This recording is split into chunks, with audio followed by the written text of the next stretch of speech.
Hey kids, this is Ivan. How you doing? What am I looking for from my gaming experience was not a question that I used to ask myself when I was younger and playing games. I don't think many of us did. We just kind of said, well, this is cool. Let's go roll some dice and kill some orcs.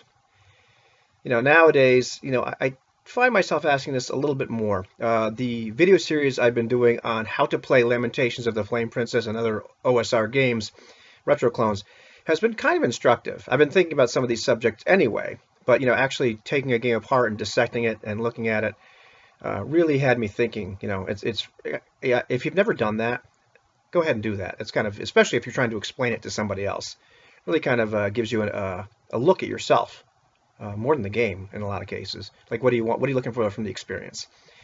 So anyhow, this is not about that, but it's inspired a little bit about by that series or by that train of thought. Because one of the things I've been thinking about and talking to other people about is in terms of the idea that like I like a campaign. I'm not a big fan of one shots or little limited series. I mean they're fun, but I really like to go ahead and really give a game or a system or a concept like my all. Like let's see where it goes. That's where I find the most fun. The flip side of that is, however any particular game handles character progression or improvement leaves you with a bit of a conundrum. They all have, or most of them have, some kind of progression. Not all of them are zero to hero. In a lot of cases, maybe you don't want to start out with a zero. Maybe you want to start out with somebody that's a little bit more competent.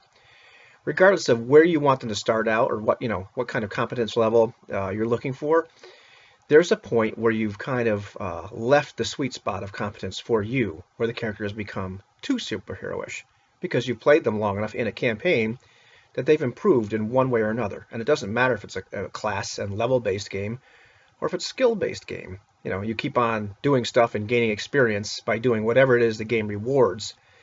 And you end up with this character that now has, too much for you.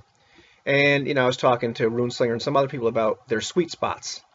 And, why I do love a zero to hero progression, the game starts to get a little bit more fun when the character is a little more competent. And so let's say in D&D parlance, maybe it's, third level or so, third or fourth level, they start to come into their own a little bit. But then like after, say, 10th level, if we're going to use that old school terminology or whatever, they're getting a little bit too overpowered for my tastes. I really enjoyed playing the Lamentations of the Flame Princess game when my character was about 3rd to 7th level. I mean, he died at 7th level, so let's be honest. But still, that was a fun range. And the other games handle it differently. And I, remember asking Runeslinger, well, hey, is there a game that really handles this the best in terms of width rather than depth? And his opinion was basic role playing, which is something I really still have to look at, in detail. But what I mean by width versus depth is the idea that, in depth, you're looking at a set of skills, whatever they are, and your character is going to get better and better and better at them through whatever way the game rewards experience or rewards, certain actions that bring about experience, which bring about improvement.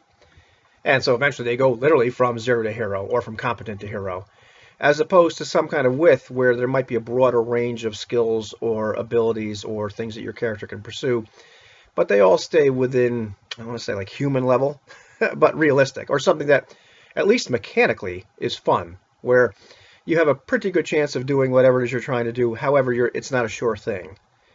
So it doesn't become too frustrating on one end and doesn't become too cartoony on the other end. And this is kind of for me, I just thought about it quite a bit, as far as game design, or even maybe not even in design, in terms of playing the game. It's a psychological tightrope in terms of like, okay, what's a fun range to play in as a character? Let's go with this base assumption I want to play a long-term game. So we've decided, I'm in this for a long haul. Maybe I want to play this for a year or two with some people. But okay, what's a fun range to be in? But then like, how often do I need to be thrown a carrot for some sort of improvement? To make it, at least fun for me that way. Like I'm getting some kind of mechanical reward within the parameters of the game. And at the same time, not getting so many carrots that I become too deep in a particular skill or ability, where now I'm a superhero in that area. Can I spread it out? What's the correct ratio of carrots to give me as a player? And depends on the group of players. The other thing or idea that I came face to face with when looking at things like the old school games is they, have a tendency to reward certain behaviors, and other games have tendencies to reward other behaviors. You get experience for doing these prescribed things. And so there's various other activities that you can engage in the game. Let's just pick on, old school Renaissance type games.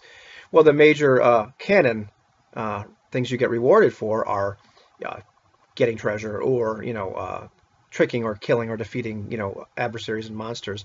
So all these other things like exploration or building a castle or role playing, all kinds of social interaction, they're a hoot. They're lots of fun, but mechanically they're not reinforced by the game. They're something you do because it's fun. And other games do that in other ways. They have other things that they reward mechanically where you're going to get experience. Some of them reward you just for showing up, which is another story. So, that's a question that I'm still asking myself, depending on, I think it depends upon the game too, but I'd like to hear your perspective on this too. What are you looking for? Are you looking to be rewarded? Are you looking for carrots mechanically in the game? Some kind of incentive to act in a particular manner?